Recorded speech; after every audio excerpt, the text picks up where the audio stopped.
ओम शांति। मुरली की तारीख है 17/9/2021। अभी हम सब गीत सुन रहे थे। महफिल में जल उठी क्षमा परवाने के लिए। ये तो हम सब जानते हैं, क्षमा शिव बाबा और हम बच्चे हैं परवाने, बाबा के ऊपर मर मिटने वाले। तो जैसे गीत की लाइन में था, प्रीत बनी है दुनिया में मर जाने के लिए। तो बाबा कहते, बच्चे कैसा देखो वंडरफुल गीत और वंडरफुल अर्थ है। अभी कोई प्रीत मरने के लिए करता है, लेकिन हाँ, हम बच्चे यहाँ जीते जी मरना सीखते हैं। बाबा के बने पुरानी दुनिया से, बुद्धि से मरना बहुत जरूरी है। देह सहित देह के संबंधों को अगर हमने भुलाया नहीं, बुद्धि से उनको उनके साथ से किनारा नहीं किया, एक बाबा से प्रीत नहीं रखी, तो फिर हमारा कल्याण नहीं हो सकता। तो बाबा कहते बच्चे मरना तो होगा ही ना, लेकिन हमारा मरना बड़ा वंडरफुल है। तो इसीलिए आज बाबा मुरली में यही कहते। दूसरी बात बाबा ने बहुत अच्छी बताई कि तुम बच्चों की सतयुग में तो नेचुरल ब्यूटी रहती है, तो अब यहाँ संगम युग पर ना ज्ञान के गुणों से या जेवर कहो, गहने बोलते हैं ना, तो ज्ञान के जेवर से अपने को सजाओ।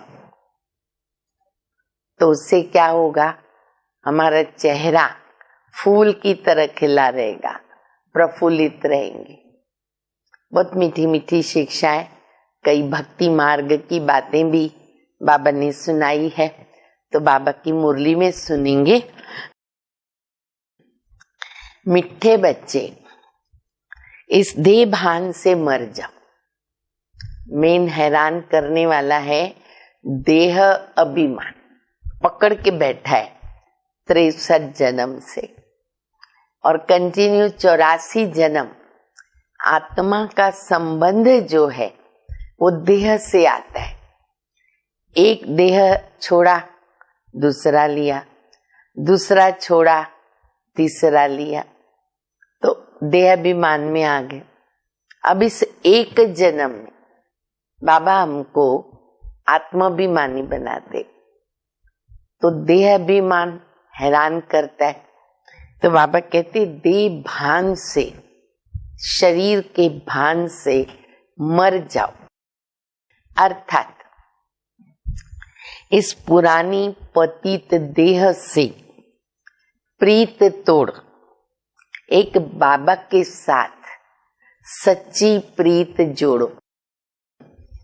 बाबा से प्रीत जोड़ना और अपनी देह से भी बुद्धि को तोड़ना है। देह में अटैचमेंट न हो। प्रश्न है, संगम पर तुम बच्चों की नेचुरल ब्यूटी, एक होता है सतयुग में, वहां तो नेचुरल ब्यूटी शरीर की भी रहेगी, सुंदर सतो प्रधान शरीर, लेकिन संगम पर हम बच्चों की नेचुरल ब्यूटी अंडरलाइन करने की बात है, पॉइंट है, नोटेड पॉइंट है। ज्ञान के जेवरों से सदा सजे सजाए रहना। हमें ज्ञान, गुण, शक्तियां, उनसे अपने को सजा के रखना है।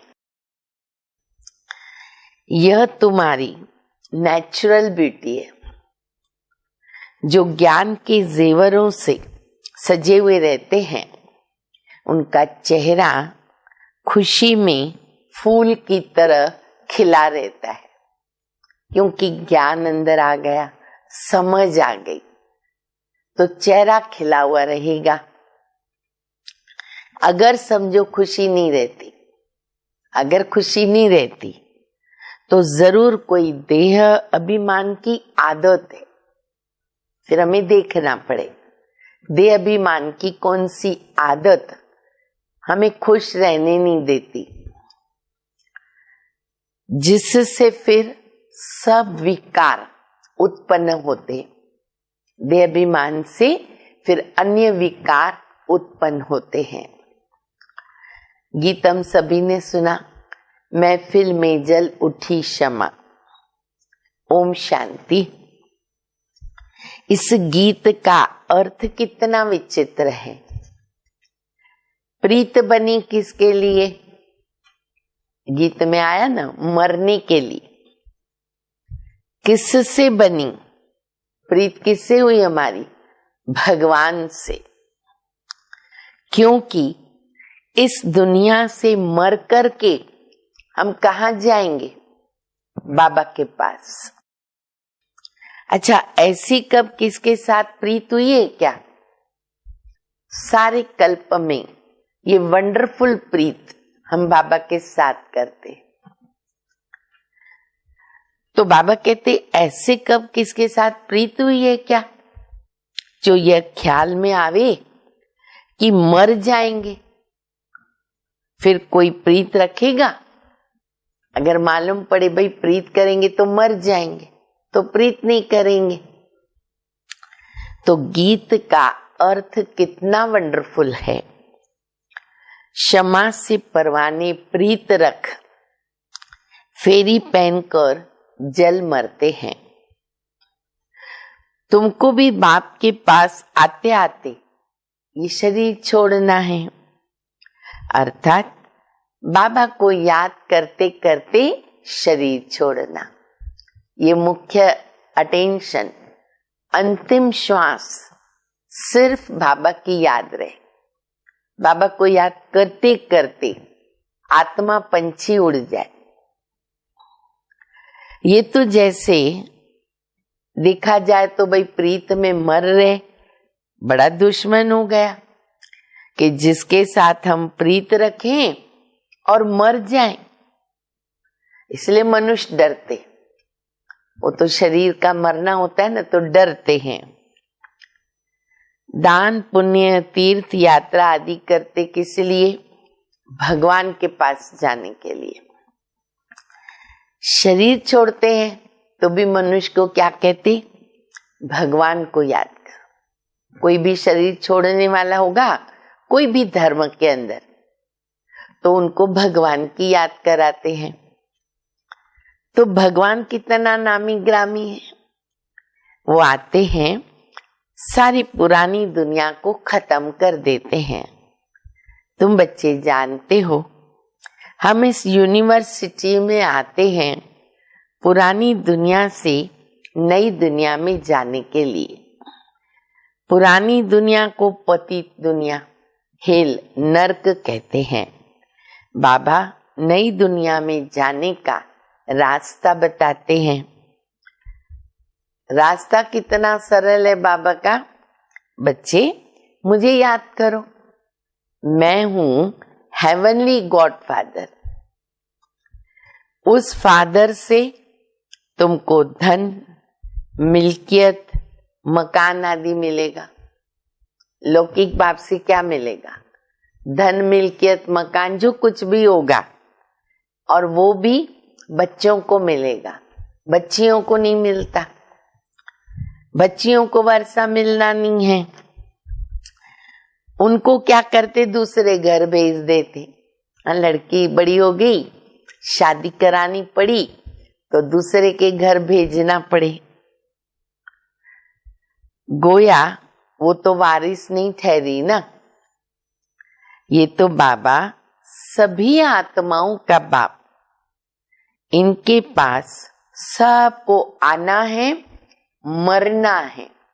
आज बाबा ये बात बहुत पक्की करा रहे। मरना सीखो, बाबा के पास आना है। तो बाबा कहते मेरे पास सबको आना है, पर कैसे आओगे? शरीर से ही तो नहीं आओगे ना। शरीर से तो मरना ही पड़ेगा। एक बात याद आती है, हमारी बड़ी दीदी मनमोहिनी दीदी और उनकी लौकिक बहन हमारी शीलेंद्र दादी गामदेवी सेवा केंद्र पर निमित्त रहे और आदि रत्न हमारे सब बाबा के, उनकी लौकिक माँ, उनको क्वीन मदर कहते। दिखने में भी क्वीन थी वो, गुणों से भी क्वीन थी। तो वो हमेशा 3 शब्द हमें सुनाते थे। मैं बहुत छोटी थी, उनके पास जाती थी ना, जैसे अभी कल जन्माष्टमी है, नहीं जन्माष्टमी तो हो गई, तो वह जो है मुझे कहती थी मिचनू। मिचनू माना वो छोटा होता है ना, एकदम बच्चा ऐसा, उसको मिचनू बोलते। तो मैं जब छोटी थी, उम्र भी छोटी थी, तो मुझे कहती थी मिचनू मिचनू। और वो 3 शब्द हमेशा हमको सिखाती थी, सीखो सीखो सीखो, झुको झुको झुको, मरो मरो मरो। अगर ये 3 शब्द हम अपने लिए, दूसरे के लिए नहीं, अपने लिए पुरुषार्थ में हमेशा याद रखते हैं तो हम बहुत आगे जा सकते। हर बात में, हर व्यक्ति में, हर परिस्थिति में मुझे सीखना है। झुकना, कोई झुके न झुके, मुझे झुकना है। चाहे मेरी भूल हो न हो, फिर भी मुझे झुकना है, मुझे मरना है। तो ये बहुत पक्का कराते रहे। तो बाबा भी कहते तुमको मरना तो होगा, और मेरे पास भी अगर आओगे तो मर कर के आओगे, तब तो शरीर भी नहीं रहेगा। कोई समय जरूर बाबा आता है, सबको घर ले जाते, क्योंकि नई दुनिया में बहुत थोड़े मनुष्य होते हैं, पुरानी दुनिया में बहुत। मरना पड़ेगा तब तो सब अपने घर जाएंगे। नई दुनिया में मनुष्य थोड़े और सुख बहुत होता है। पुरानी दुनिया में बहुत मनुष्य हैं तो दुख भी बहुत है, इसलिए पुकारते हैं। बापू गांधी, जिसको भारत का पिता समझते थे, सब कहते हैं ना बापू जी पिता समझते थे, तो वो भी कहते थे कि हे पतित पावन, वो तो बहुत बोलते थे पतित पावन सीताराम। सिर्फ उनको जानते नहीं थे, समझते भी हैं पतित पावन तो परमपिता परमात्मा है, वो वर्ल्ड का लिबरेटर, पूरी दुनिया को दुखों से छुड़ाने वाला। राम सीता को सारी दुनिया तो नहीं मानेगी ना, पतित पावन फिर आगे सीताराम कहेंगे। अब कौन सा राम, कौन सी सीता, किसको छुड़ाते? अब वो जो त्रेता युग के राम सीता है, तो बाबा कहते सारी दुनिया तो उसको नहीं मानेगी, ये भूल है। सारी दुनिया परमपिता परमात्मा को लिबरेटर, गाइड मानती है। लिबरेट बाबा किससे करते? दुखों से लिबरेट करते। अच्छा, दुख देने वाला कौन? बाप तो दुख नहीं दे सकता ना, वो तो पतित पावन है। पावन दुनिया सुख धाम में ले जाने वाला है बाप। बाबा तो सुख देगा। तुम हो रूहानी बाप के रूहानी बच्चे, जैसा बाप वैसे लौकिक बाप के हैं जिस्मानी बच्चे।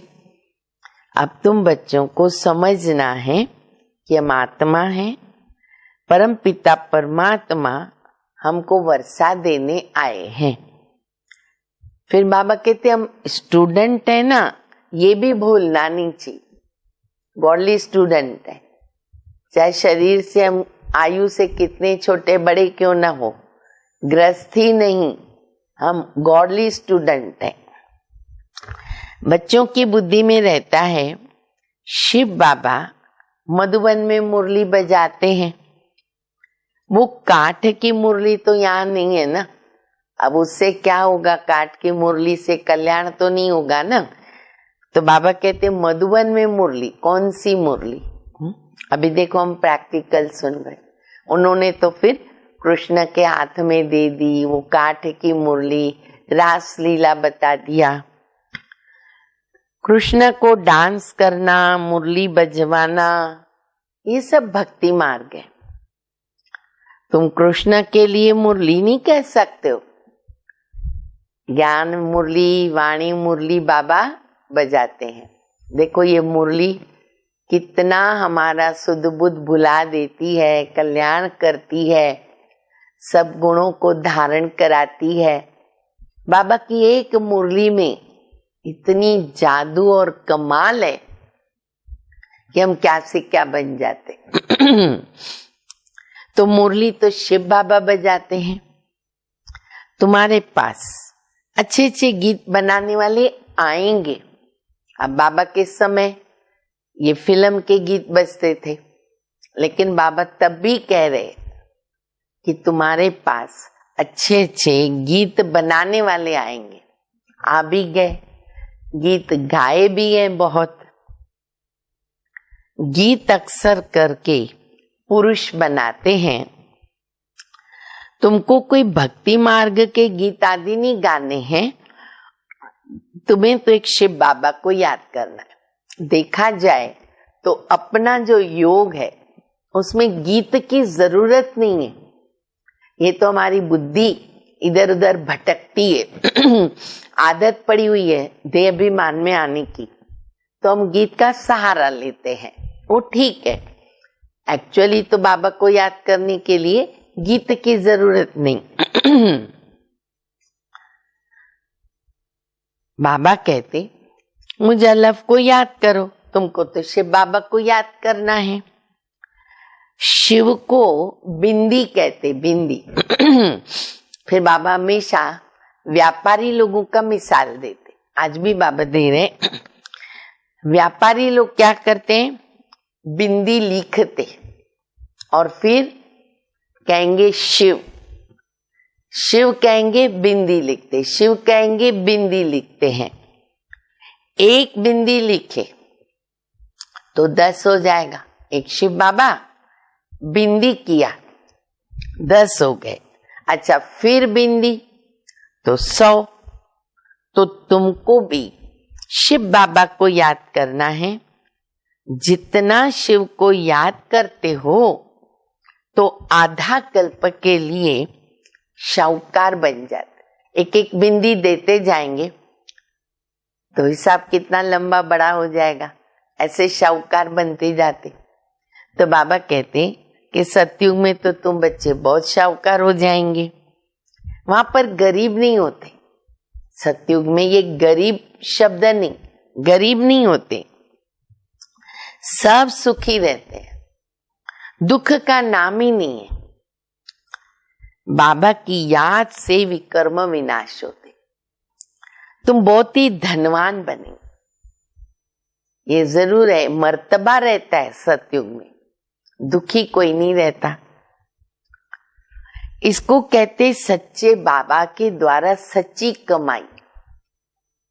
यही तो साथ में चलेगी।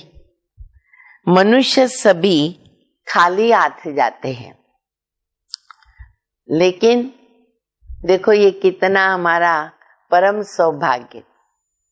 वैसे कहते खाली हाथ आए खाली हाथ जाना, लेकिन जब भी अभी हम घर जा रहे हैं ना लास्ट में, तो बाबा के बच्चे भरतू होके जाते, पुण्य की कमाई साथ में लेके जाते। तो बाबा कहते तुम भरतू होकर के जाएंगे। बाबा को याद करना है, पवित्र बनना है। बाप ने समझाया है प्यूरिटी होगी तो पीस प्रॉस्पेरिटी मिलेगी। तुम आत्मा पहले पवित्र थी, फिर अपवित्र बनती हो। सन्यासियों को भी सेमी पवित्र कहेंगे। क्या कहेंगे? सेमी पवित्र। लेकिन हमारा जो सन्यास है, बाबा कहते तुम्हारा फुल सन्यास, कंप्लीट। तुम जानते हो वह कितना सुख पाते? थोड़ा सुख है फिर तो दुखी है, क्योंकि वो सब है भक्ति मार्ग। भक्ति मार्ग में हनुमान की समझो पूजा किया, पूजा करो तो दीदार हो जाता है। चंडी का देवी का भी कितना मेला लगता है, उनका चित्र भी होगा। जिनका ध्यान करेंगे जरूर वही सामने आएगा, परंतु उनसे मिलेगा क्या? अनेक प्रकार के मेले लगते हैं। कितनी देवी देवताओं के नाम से मेले लगते हैं। क्यों? ये भी रस्म रिवाज क्यों बनी? बाबा कहते आमदनी भी होती है ना, पेट निर्वाह भी हो जाता है, शरीर निर्वाह का भी काम चल जाता है। ये सब इन्हों का धंधा है। फिर बाबा ने बहुत अच्छी बात बताई, कहते हैं धंधे सब में धूल, बिगर धंधे नर से नारायण बनाने के। एक ही धंधा जो ऊंच है, प्राप्ति कराने वाला, नर से नारायण बनाने का, ये धंधा कोई विरला करता है।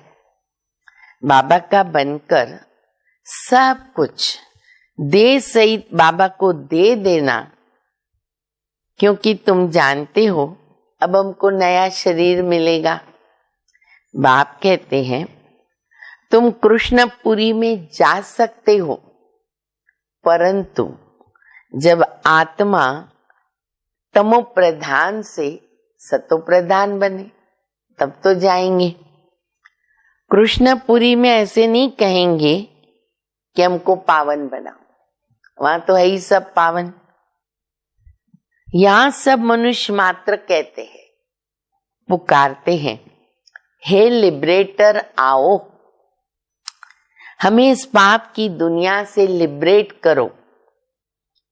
अब तुम जानते हो कि बाबा आए हैं हमको अपने साथ ले जाने। आधा कल्प हमने पुकारा, आओ आओ पतित पावन आओ, लिबरेटर आओ, गाइड बन करके आओ। बाबा कहते अभी मैं आया हूं, लिबरेटर भी बनाऊं, गाइड भी बनाऊं, और मेरी याद से तुम पावन बनेंगे। अब तुम जानते हो बाबा आए हैं हमको अपने साथ ले जाने। वहां जाना तो अच्छा है ना, स्वर्ग में जाना तो अच्छा है ना, कि नहीं? स्वर्ग में तो सबको दिल करती है चलने की, पर हाँ पावन तो बनना पड़े। मनुष्य शांति चाहते हैं। अब शांति किसको कहते ना, वो भी तो नहीं जानते। कर्म बिगर तो कोई रह नहीं सकता। पिन ड्रॉप साइलेंस, एकदम शांति, कुछ भी नहीं, तो वो तो नहीं हो सकता। कर्म तो करना पड़े। तो वो जो शांति है वो कहाँ मिलती है? शांति धाम में। फिर ये शरीर लेकर कर्म करना पड़े। सतयुग में कर्म करते हुए शांति है। सतयुग में कर्म करते हुए शांति है। अशांति में मनुष्य को दुख होता है। इसीलिए फिर क्या कहते, शांति कैसे मिलेगी? अभी तुम बच्चे जानते हो कि शांति धाम हमारा घर है। सतयुग में शांति, सुख सब कुछ है। अब वह चाहिए या सिर्फ शांति चाहिए? क्योंकि लोगों को सुख का पता नहीं है तो शांति ज्यादा मांगते हैं। अब बाबा ने क्लियर किया सतयुग में दोनों चीज है, सुख भी है और शांति भी है। अब बाबा कहते पूछो क्या चाहिए तुमको, खाली शांति चाहिए या सुख शांति वाली दुनिया चाहिए? तुम बच्चे जानते हो कि वहां पर सतयुग में तो सब कुछ है और शांति तो शांति धाम में है। अब क्या चाहिए? यहाँ तो दुख है, इसलिए पतित पावन बाबा को यहाँ पुकारते हैं, भक्ति करते भगवान से मिलने के लिए। अच्छा, भक्ति भी पहले तो अव्यभिचारी करते, बाद में धीरे धीरे वो व्यभिचारी होती है। व्यभिचारी भक्ति में देखो क्या क्या करते। सीढ़ी में कितना अच्छा दिखा है। सबसे पहले सोमनाथ मंदिर, बाबा की भक्ति शुरू करते, फिर देवी देवताओं की करते, और आज देखो 5 तत्व क्या, 5 भूत पूजा क्या, सबकी भक्ति करते हैं। तो सीढ़ी में सब कुछ दिखाया, परंतु पहले पहले सिद्ध ये करना है कि भगवान कौन है। मुख्य बात तो ये बतानी पड़े। अच्छा, श्री कृष्ण को भी ऐसा किसने बनाया, आगे जन्म में वो कौन था, समझाने की बड़ी युक्ति चाहिए। हाँ, बाबा हमेशा कहते सर्विस से बुल बच्चे, लेकिन शौक और समझाने का तरीका, दोनों बात बहुत जरूरी है। जो अच्छी सर्विस करते हैं ना, उसकी दिल भी गवाही देती है, कॉन्शियस अंदर का, कि हाँ बाबा की सेवा अच्छी की, संतोष मिलता। यूनिवर्सिटी में जो अच्छे पढ़ते हैं ना, जरूर वो तीखे जाएंगे। नंबरवार तो होते हैं ना, कोई डल एड भी होते हैं, स्कूल में सब प्रकार के होते हैं। शिव बाबा को आत्मा कहती है मेरी बुद्धि का ताला खोलो। बाबा कहते बुद्धि का ताला खोलने के लिए ही तो मैं आया हूं, तुमने मुझे बुलाया, चाबी मेरे पास है तो मैं खोलने आया हूं, परंतु तुम्हारे कर्म ऐसे हैं ताला खुलता ही नहीं है। कईयों के इतने कर्म ये होते हैं जो बाबा कहते मैं भी क्या कर सकता हूँ, मेरा काम है श्रीमत देना, बाकी तो करना हमको है। तो बाबा कहते तुम्हारे कर्म ऐसे ताला खुलता नहीं। फिर बाबा क्या करे, बहुत पाप किए हुए हैं, किसी के बहुत पाप किए हुए हैं, अब बाबा उनको क्या करेंगे। टीचर को कहेंगे हम कम पढ़ते हैं, टीचर क्या करेगा। टीचर कोई कृपा तो नहीं करेगा ना, चलो करके एक्स्ट्रा टाइम रखेंगे, थोड़ा एक्स्ट्रा पढ़ाओ, वह तो तुमको मना है नहीं। जैसे स्कूल में क्या करते, ट्यूशन लेते हैं एक्स्ट्रा में, अच्छा भले वो पढ़ो अच्छी तरह। कैसे, देखो बाबा क्या कहते, प्रदर्शनी खाली पड़ी, बैठ के प्रैक्टिस करो, चित्रों के सामने बैठ जाओ, प्रैक्टिस करो। भक्ति मार्ग में तो कोई कहता है माला फेरो, कोई कहेगा मंत्र याद करो। यहाँ तो बाबा तुमको अपना परिचय देते हैं, बाबा को याद करना है, बाबा से वर्षा मिलता है। सतयुग में पारलौकिक बाप का वर्षा मिल जाता है तो वहां पे याद करने की दरकार नहीं रहती है। 21 जन्मों के लिए वर्षा मिलता है तो बाप से अच्छी रीत वर्षा लेना चाहिए। इसमें भी बाप कहते बच्चे विकार में कभी नहीं जाना, थोड़ा भी विकार की टेस्ट बैठी ना तो वो फिर वृद्धि होती है। फिर बाबा ने एक मिसाल दिया, सिगरेट आदि एक बार टेस्ट करते हैं तो संग का रंग झट लग जाता है, फिर उस आदत को छोड़ना मुश्किल होता है, मृत्यु तक नहीं छोड़ सकते। आदत डालनी नहीं है, बहाना करते रहते हैं, आदत कोई भी नहीं डालनी चाहिए, छीछी आदतें मिटानी, गंदी आदतें मिटा देनी है। बाबा कहते जीते जी दे का भान छोड़ो, मुझे याद करो। देवताओं को भोग हमेशा पवित्र लगाया जाता है ना, तुम भी पवित्र बनो, पवित्र खाओ। अभी तुम बच्चों को फूल के मुआफक हर्षित रहना चाहिए। कैसे, कन्या को पति मिलता है, क्या होता है, मुखड़ा खिल जाता है, अच्छे जेवर आदि पहनते, चमक जाती है। तो अभी तुमको क्या करना है, ज्ञान के जेवर पहनने हैं। वहां स्वर्ग में तो नेचुरल ब्यूटी रहती है, कृष्ण का नाम है सुंदर, राजा रानी प्रिंस प्रिंसेस सब सुंदर होते हैं। वहां तो प्रकृति भी सतो प्रधान है, लक्ष्मी नारायण जैसे नेचुरल ब्यूटी यहाँ कोई की हो ही नहीं सकती है। उनको कोई इन आंखों से देख सकते नहीं।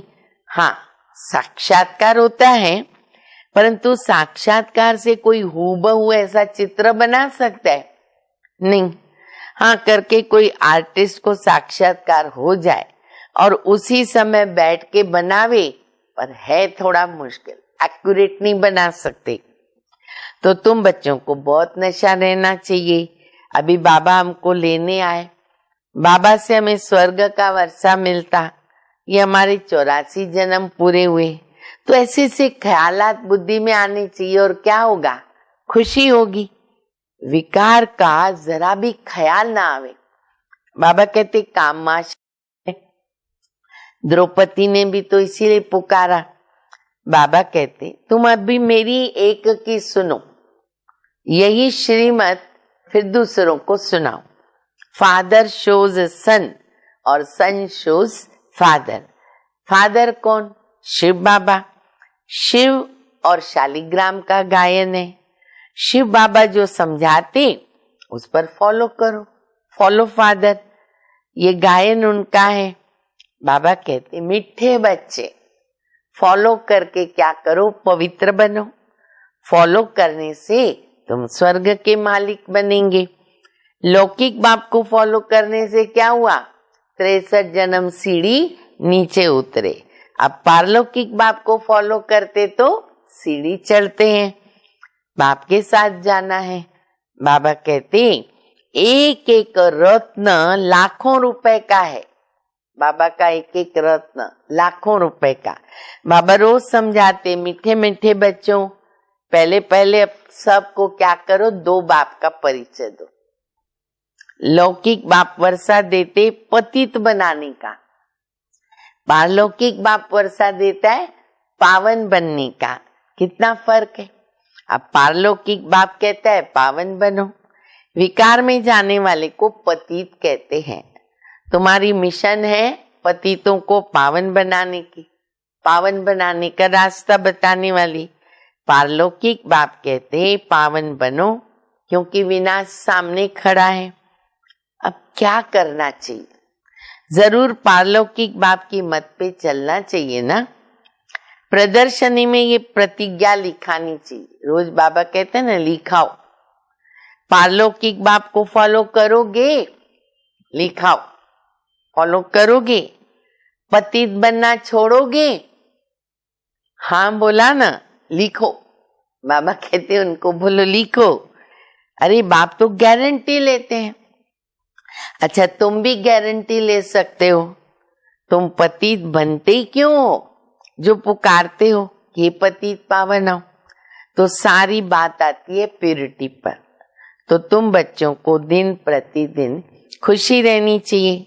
हमको बाप स्वर्ग का वर्षा दे रहे, बस इस खुशी में रहे, ज्ञान के जेवर पहने।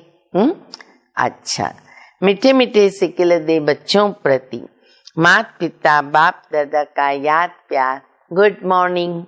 रूहानी बाप की रूहानी बच्चों को नमस्ते। हम रूहानी बच्चों की रूहानी बाप को, माता पिता बाप दादा को याद प्यार, गुड मॉर्निंग और नमस्ते। धारणा के लिए मुख्य सार पहला, कोई भी गंदी छिछी आदत नहीं डालनी है, तो निकाल देनी है। जीते जी देह का भान छोड़ना है और फूल के मुआफक हर्षित रहना है। दूसरा, पारलौकिक बाबा को फॉलो करके पावन बनना है। उनकी श्रीमत पर चलने की प्रतिज्ञा करनी भी है और करानी भी। बाबा की श्रीमत पर वरदान है, अपनी श्रेष्ठ वृत्ति द्वारा शुद्ध वायुमंडल बनाने वाले सदा शक्तिशाली आत्मा भव। जो सदा अपनी श्रेष्ठ वृत्ति में स्थित रहते, वे किसी भी वायुमंडल वाइब्रेशन में डगमग नहीं हो सकते। वृत्ति से वायुमंडल बनता। यदि आपकी वृत्ति श्रेष्ठ है तो वायुमंडल क्या हो जाएगा, शुद्ध बन जाएगा। कई वर्णन करते हैं ना, क्या करें, वायुमंडल ही ऐसा है। वायुमंडल के कारण ना मेरी वृत्ति चंचल होती है, तो उस समय शक्तिशाली आत्मा के बजाय कमजोर आत्मा बन जाती। वायुमंडल को भी हमें ठीक करना है हमारी श्रेष्ठ वृत्तियों से, लेकिन प्रतिज्ञा की स्मृति से वृत्ति को श्रेष्ठ बनाओ तो शक्तिशाली बन जाएंगे। स्लोगन है, गुण मूर्त बनकर सर्व को गुण मूर्त बनाना, इसको कहते महादानी बनना। खुद भी गुणों को धारण करें और दूसरों को भी गुण मूर्त बनाए। अच्छा, ओम शांति।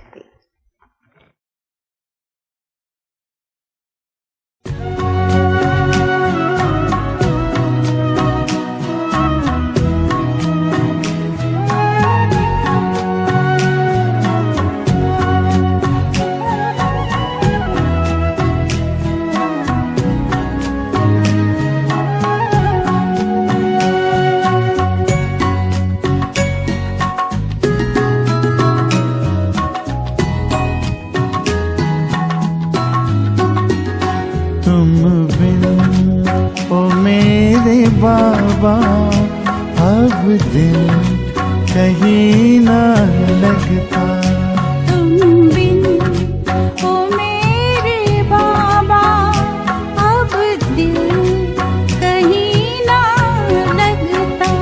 तन है भले यहाँ पर, तन है भले यहाँ पर, मन तो वतन में रहता। तुम बिन ओ मेरे बाबा अब दिल